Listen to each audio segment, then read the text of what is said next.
Welcome to RTV. 7 సంవత్సరాల క్రితం పరువు హత్య కేసులో 2 తెలుగు రాష్ట్రాల్లో సంచలనం సృష్టించిన ప్రణయ్ హత్య కేసులో ఈరోజు కోర్టు ఫైనల్ డెసిషన్ ఇచ్చింది. ఈ కేసుకు సంబంధించి మొత్తం 5గురికి జీవిత ఖైదు, అలానే ఏటోగున్న వ్యక్తికైతే మరణశిక్ష విధించినట్లు తెలుస్తుంది. ఈ విషయాల గురించి, ఈ ఘటన గురించి మనతో మాట్లాడటానికి పీఓడబ్ల్యూ సంజయ్ గారు ఉన్నారు.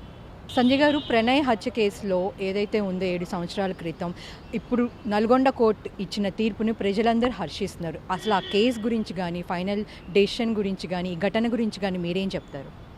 అంటే యాక్చువల్గా ఏ చట్టమైనా, ప్రభుత్వమైనా ప్రజలకి విశ్వాసం కల్పించాలి. నేరం జరిగినప్పుడు నేరస్తులు తప్పించుకోలేరు, శిక్షలు ఉంటాయి, శిక్షలు పడతాయి అనే ఒక విశ్వాసం కల్పించే విధంగా ఈ ఘటనలో ఆద్యంతము జరిగింది. మనం మర్చిపోరాదు. మారుతీరావు ఆత్మహత్య చేసుకుని తనే ముందు సెల్ఫ్ పనిష్మెంట్ ఇచ్చుకున్నాడంటే ఈ కేసుని పకడ్బందీగా పటిష్టంగా ఛార్జ్షీట్ వేసిన తీరు, సాక్ష్యాలను సేకరించి సాక్షులని మోరల్గా నిలబెట్టిన తీరు, ఈ కేసు ఆద్యంతము పరిశోధన కానీ ఎస్పీగా ఉన్న రంగనాథ్ గారు, డిఎస్పీలు శ్రీనివాస్ గారు వీళ్ళందరూ చాలా కృషి చేశారు. నేను ఒక మాటలో చెప్పాలంటే ఎప్పుడైనా చట్టం అంటే దాని పట్ల విశ్వాసం ఉండాలి, గౌరవం ఉండాలి. నేరస్తులు ఎవరైనా మేము నేరం చేస్తే తప్పించుకోలేం అనే భయం కలిగించాలి. అప్పుడే నేరాలు మనకి పునరావృతం కావు. మరణశిక్షల మీద నాకు పెద్ద భ్రమ లేదు. ఇప్పుడు ఇందులో కూడా మరణశిక్ష పడింది అనే దాన్ని బట్టి కాదు మేము ఆహ్వానిస్తున్నామని చెప్పేది. ప్రధానంగా ఆ కేసు నడిచిన తీరు, ట్రయల్ నిర్వహించిన తీరు, సాక్ష్యాధారాలు నమోదు చేసి దానికోసం నిలబెట్టారు అందరినీ. అది మామూలు విషయం కాదు. ఇందులో ఏటుగా ఉన్న అతనికి సుభాష్ కుమార్ శర్మ, అతనికి మరణశిక్ష పడింది. మిగతా 6గురికి లైఫ్ పడింది. అందులో మారుతీరావుని ప్రేరేపించి నేరంలో అన్ని నేరాల్లో, ఆయన చేసిన అన్ని నేరాల్లో వాటా ఉన్న భాగస్వామ్యం ఉన్నటువంటి శ్రవణ్ కుమార్ కూడా ఉన్నాడు. తిరునగరి శ్రవణ్ కుమార్ తమ్ముడు మారుతీరావు, అతను కూడా లైఫ్లో ఉన్నాడు. కాబట్టి ఇటువంటి తీర్పులు, ఎందుకంటే ప్రణయ్ ఘటన తెలంగాణ రాష్ట్రంలో కుల దురహంకార హత్యలకు ప్రేరణగా నిలిచింది. ఎన్ని హత్యలు, ఎన్ని దాడులు జరిగాయి. ఆడపిల్లలను కూడా చంపేశారు. అదేమంటే పరువు అన్నారు. మారుతీరావుని వైశ్య కమ్యూనిటీగా సపోర్ట్ చేశారు. అనేక మంది ఆడపిల్లలు పెళ్ళిళ్ళు చేసుకోవడాన్ని వ్యతిరేకించే వాళ్ళు కూడా సపోర్ట్ చేసి ఆయన జైల్లో ఉన్నప్పుడు ఆయన అరెస్ట్ చేసినందుకు, ఆ జైల్లో ఉన్నందుకు, ఆ తర్వాత ఆయన బెయిల్ మీద విడుదలై వస్తే నీరాజనాలు పలికి హారతులు పెట్టారు. కానీ వాళ్ళందరూ మర్చిపోయేదంటే కొన్ని రోజులకే ఒక వైశ్య కమ్యూనిటీకి చెందిన అబ్బాయిని రెడ్డిస్ చంపేశారు. అవంతి భర్త హేమంత్ని చంపేశారు. అతను వైశ్య. అంటే వైశ్య కమ్యూనిటీ ఎందుకు మారుతీరావుకి సపోర్ట్ చేయాలి? మరి తోటి వైశ్యుడిని చంపినందుకు ఎందుకు ఖండించలేదు? అంటే కులం, అంటే కుటుంబంలో ఆడపిల్ల వివాహంలో నిర్ణయం తీసుకోకూడదు, ఆ నిర్ణయంలో ఆమె స్వతంత్రంగా నిలబడకూడదు. అంటే పరువు అంటున్నారు కదా. నేను ఒక ప్రశ్న వేస్తాను. కొడుకులు రేపులు చేస్తే, గ్యాంగ్ రేపులు చేస్తే పోని పరువు, కొడుకులు లైంగిక దాడులు లేదా అనేక వైట్ కాలర్ క్రైమ్స్లో, ముఖ్యంగా అత్యాచార నేరాల్లో ఇరుక్కున్నప్పుడు పోని పరువు, కూతుళ్ళు పెళ్ళిళ్ళు చేసుకుంటే ఎట్లా పోతుంది? దానికి పరువు హత్య అని పేరు పెట్టారు. ఇది కుల జెండర్ దురహంకార హత్యలు. సంజయ్ గారు, నాకు ఒక డౌట్ ఇక్కడ ఏంటంటే, ఇప్పుడు జనరల్గా ఈ కేసులో ఈ తీర్పు వచ్చిన తర్వాత కూడా మనం చూస్తూ ఉన్నాం, అప్పుడు అంతో దారుణంగా జరిగింది ఈ హత్య అనేది. అయినా కూడా ఇప్పటికీ ఇంకా ఈ పరువు హత్యలు అనేవి జరుగుతూనే ఉన్నాయి. అసలు దీన్ని ఎట్లా నిర్మూలించాలంటారు? అంటే శిక్షల వల్ల భయపడతారా, లేకపోతే ఇంకే విధమైన ఇవి ఉన్నాయి అంటారా? అంటే నేరం జరిగినప్పుడు నేరస్తులను శిక్షించడం చట్టం బాధ్యత. ప్రభుత్వ యంత్రాంగాలు ఆ చట్టాలని అమలు చేయాలి. ఇప్పుడు దౌర్భాగ్యం అంతా ప్రణయ్ ఘటన తర్వాత 128 ఘటనలు జరిగాయి. అందులో 9 మంది ఆడపిల్లలను కూడా చంపారు. కేవలం పెళ్ళిళ్ళు చేసుకున్న కారణం. పెళ్ళికి ప్రామాణికత వయోపరిమితి కానీ, కులం కాదు, ఆస్తి కాదు, అంతస్తు కాదు. ఇప్పుడు పై కులాలకు చెందిన వాళ్ళు కింది కులాల అమ్మాయిల్ని రేపులు చేశారు, అప్పుడప్పుడు పెళ్ళిళ్ళు చేసుకుంటామని మోసాలు చేశారు, కొన్ని చోట్ల కీపులుగా, ఉంపుడు గత్తులుగా ఉంచుకున్నారు.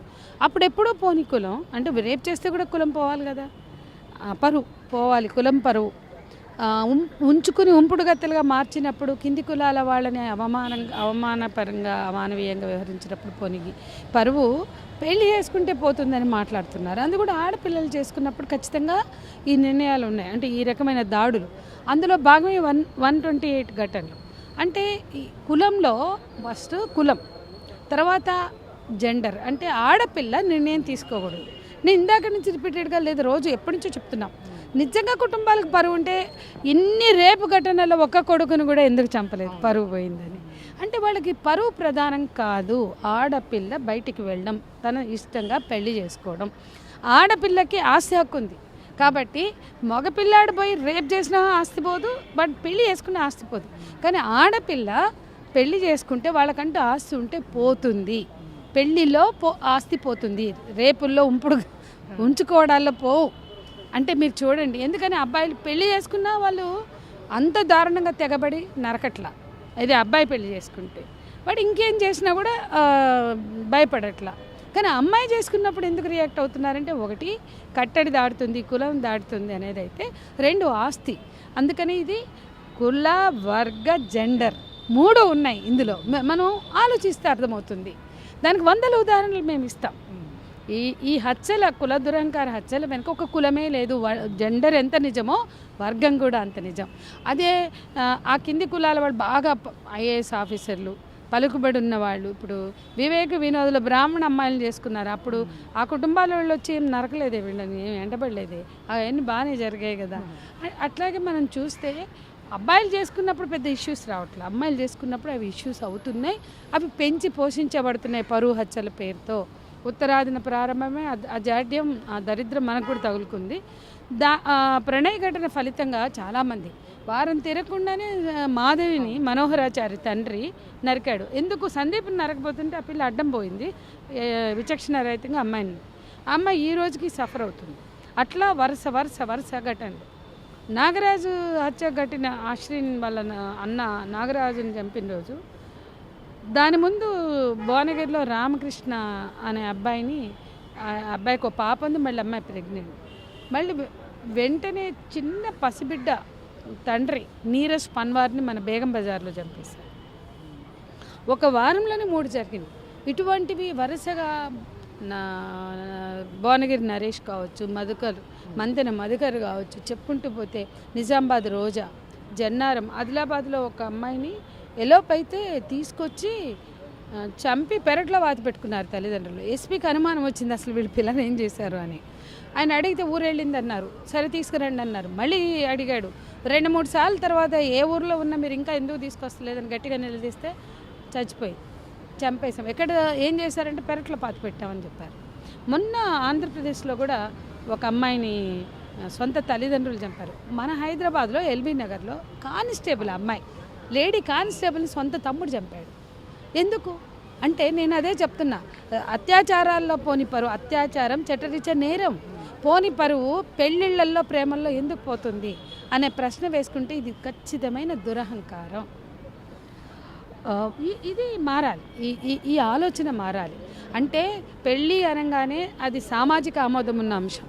అందులో గౌరవం ఉంటుంది, భద్రత ఉంటుంది, హక్కులు ఉంటాయి. కాబట్టి హక్కులు కల్పించడం పెళ్లి ద్వారా ఇష్టం లేదు కాబట్టి ఇంత వ్యతిరేకత ఉంది. ఈ ఆలోచన విధానంలో మార్పు రావాల్సిన అవసరం ఉంది. ప్రజలు చైతన్యం చేయాల్సిన బాధ్యత పాలకులకు కూడా ఉంది. ఇంత జరిగినా కూడా అమృతని తప్పుపట్టే వాళ్ళు కొంతమంది ఉన్నారు. పొద్దున డెసిషన్ వచ్చిన తర్వాత కూడా కింద కామెంట్స్లో ఒక భార్యకి భర్త లేకుండా చేసింది, తండ్రిని ఉరిశిక్ష, తండ్రి చావుకి కారణమైంది, ఇలాంటి మాటలు మాట్లాడే వాళ్ళు కూడా ఉన్నారు. దీని గురించి ఏం చెప్తారు? అమృతని ఎంత ట్రోల్ చేశారంటే, నువ్వు సిగ్గు లేదు, అంత ప్రేమగా పెంచిన తల్లిదండ్రుల్ని బాధ పెట్టావు, తండ్రిని శిక్షించమంటున్నావు. అట్లా ఆమె ఎదుర్కొన్న వ్యతిరేకత అది మామూలుది కాదు, చిన్నది అసలే కాదు. అయితే ఆమె ఎదుర్కొన్న ట్రోలింగ్లో ఒక అంశం చెప్పాలి. అదేంటో చెప్పనా? ఒక చిన్న పాప, 9 నెలల పాపని వరంగల్లో ఒక ఉన్మాది అత్యాచారం చేసి చంపాడు, పసిబిడ్డ 9 months. అయ్యో చిన్న పాప, 9 నెలల పాప అత్యాచారం చేసి చంపారు అని అమ్మాయి పోస్ట్ పెట్టింది. ఆ అమ్మాయి యూట్యూబ్లో నడుపుతుంది కదా. ఒక పోస్ట్ పెడితే దాని కింద రాశారు, నయం కదా, అది పెద్దగా నీలాగా పెళ్లి చేసుకుని తల్లిదండ్రులకి క్షోభ పెట్టకుండా వాడెవడో మంచి పని చేశాడు అని కింద హిందూ ధర్మ పరిరక్షకుడు అన్న డీపీతో అంటే ఐడితో పెట్టాడు. ఇంకొకడు అయ్యప్ప స్వామి పేరుతో ఇంకొకడు పెట్టాడు, పేరుతో మేము చూసాం, మాకు పంపింది అమ్మాయి. అట్లా ప్రతి వాళ్ళు అమ్మాయిని ఎట్లా ట్రోల్ చేశారంటే, నీలాగా సిగ్గులేని జాతిగా మారకూడదంటే ఆడపిల్లలు అట్లా చంపేయాలి. అసలు ఆ అమ్మాయి తల్లడిల్లిపోయి ఏడ్చుకుంటూ, అసలు నాకు అర్థం కాల. ప్రేమలత గారు ఫోన్ చేసి ఏడుస్తుంది చూడండి అని. ప్రేమలత అంటే అత్తగారు, ప్రణయ్ వాళ్ళ అమ్మ. బాగా ఏడుస్తుంది చూడండి, ఎందుకో ఇట్లా చేస్తుంది, ఏదో రాసిండ్రంట. అంటే ఏంటంటే, అసలు ఆంటీ నేనేం తప్పు చేసిన అంటే, చిన్న పాప మీద రేప్ జరిగితే నేను వ్యతిరేకిస్తే ఇంత ఘోరంగా నా మీద రాస్తారా, ఇంత అన్యాయం ఆంటీ అని. చాలా అంటే చూడండి, పసిబిడ్డ మీద పసి మొగ్గ మీద అత్యాచారం జరిగితే ఈ అమ్మాయి ఖండిస్తే, ఇంకా అప్పుడు కూడా ఆమెను వదిలిపెట్టకుండా అంత నీచంగా రాశారంటే చాలా క్రూర సంస్కృతి. ఇన్ని కుల దురహంకారాచల్ని జరుగుతున్నాయి, మైండ్ సెట్ మారలేదు అంటే మనలో ఉన్న క్రూరత్వం. పెళ్ళికి చూడాల్సింది వయోపరిమితి, పరస్పర నమ్మకం, విశ్వాసం. ఒకవేళ వాళ్ళు నమ్మకంతో విశ్వాసంతో చేసుకున్నారు, వీళ్ళకి లేదు, వదిలేయండి. సక్సెస్ అయితే అవుతారు, మీకు ఇష్టమైతే సపోర్ట్ చేయండి, ఇష్టం లేకపోతే దూరంగా ఉండండి. చంపే హక్కు మీ బిడ్డలైనంత మాత్రాన, కనిపించినంత మాత్రాన లేదు.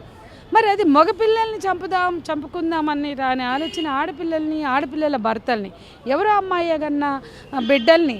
ఇప్పుడు ప్రణయ్ మీకు సంబంధం లేదు, మీ అమ్మాయిని చేసుకోవచ్చు, కానీ ఎవరో అమ్మాయి కన్నా బిడ్డల్ని చంపే హక్కు ఎవరికి ఉంది? అందుకే ఈ తీర్పు కనీసం ఇటువంటి పునరావృతంగా కాకుండా ఆపితే అంతకన్నా మేలేం లేదు. మేము దిశ ఎన్కౌంటర్ ప్రభావం కన్నా, దిశ ఎన్కౌంటర్ ఇచ్చిన కాన్ఫిడెన్స్ కన్నా ఈ తీర్పు చాలా విశ్వాసం కల్పించేదిగా, ఆహ్వానించదగిందిగా చూస్తున్నాం. ఇన్ ప్రిన్సిపల్ మేము ఉరి శిక్షలకు వ్యతిరేకం.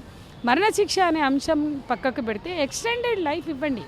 ఆ సుభాష్ శర్మకి పెట్టండి, 80 ఏళ్ళు ఏం తప్పలేదు, వాడికి ఒక్కడికి పెట్టే కూడేమి పెద్ద లాస్ కాదు.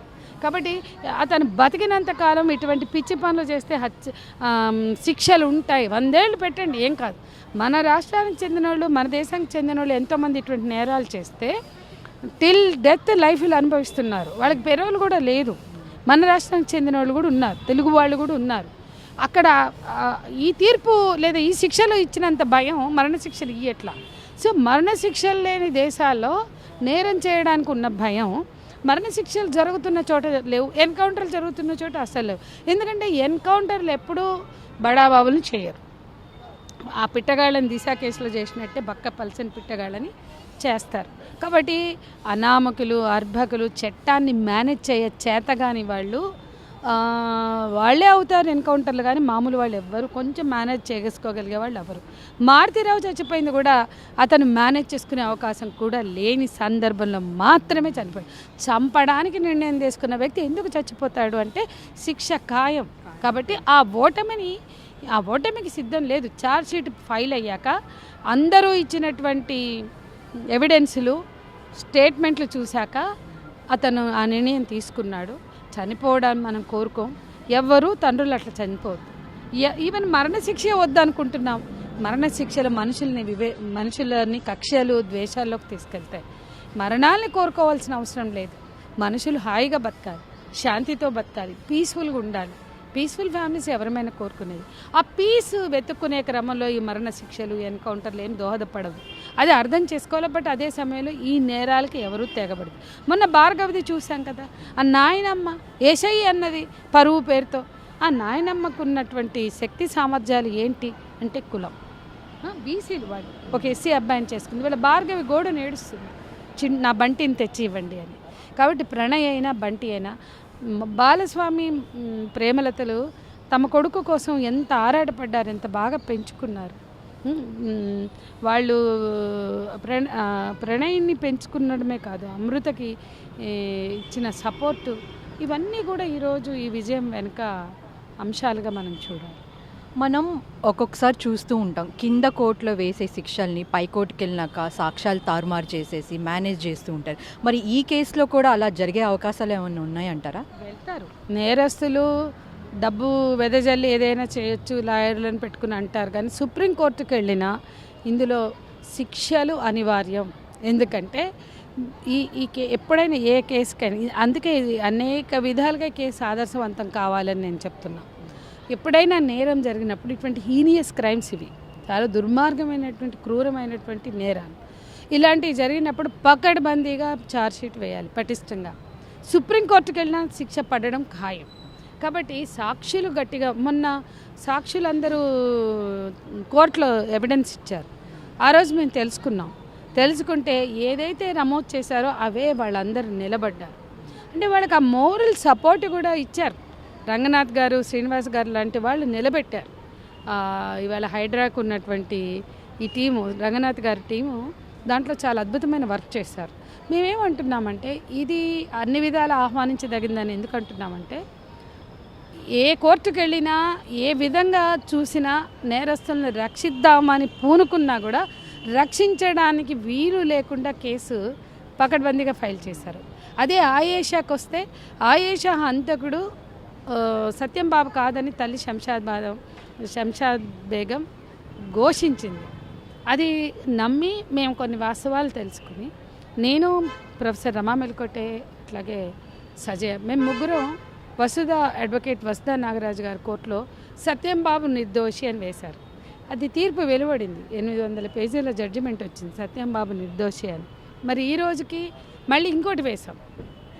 మరి సత్యం బాబు నిర్దోషి అని 860 పేజీల జడ్జిమెంట్ వచ్చింది. జస్టిస్ నాగార్జున రెడ్డి వెలువరించారు. సత్యం బాబు నిర్దోషి అయితే అసలు హంతకులు ఎవరు తేల్చండి అన్నాం. ఇప్పుడు అది మేము వేసాం, మేము ముగ్గురం. ఆ కేసు పెండింగ్లో ఉంది. అంటే ఆయేషా హంతకులు ఎవరో ఈ రోజుకి తేలలేదు. అట్లా ప్రత్యూష ఇష్యూ కావచ్చు, ఆయేషా కావచ్చు, ఇప్పటి వరకు ఇట్లా ఎంతో గల్లంత అయిపోయినా అసలు నేరస్తులు ఎవరో లోకమంతా తెలిసినా చట్టం ముందు నేరస్తులు దొరికినా ఒకవేళ వాళ్ళ మీద ఉన్న ఆరోపణ రీత్యా అరెస్ట్ అయినా బెయిల్స్ వస్తాయి. ఆ నేరాలు నిరూపణ జరగక చాలామంది తప్పించుకుంటున్నారు. కన్విక్షన్ రేట్ చాలా తక్కువ ఉంది. దానివల్ల అన్నీ మిస్యూజ్ అంటారు. కానీ ప్రాపర్ యూజ్ చేయకుండా ప్రాపర్ పని చేయకపోతే శిక్షలు పడవు. కానీ ఈరోజు వీళ్ళు చేసిన కృషి వలన శిక్షలు పడతాయని మేమే విశ్వాసం వ్యక్తం చేస్తున్నామంటే ఈ కృషి ప్రతి నేరంలో కూడా ఆదర్శంగా నిలబడాలి అనేది నాకు. Thank you ma'am. సో చూసాం కదా, కోర్టు ఇచ్చిన ఈ తీర్పు వల్లైనా కుల హత్యలు తగ్గుతాయని భావిద్దాం. కెమెరామెన్ వేణుతో దీప్తి. ప్రపంచంలో ఏ మూల ఏ క్షణం ఏం జరుగుతుందో వేగంగా తెలుసుకోవడానికి తొలి వెలుగు వాట్సాప్ ఛానల్ని ఫాలో చేయండి.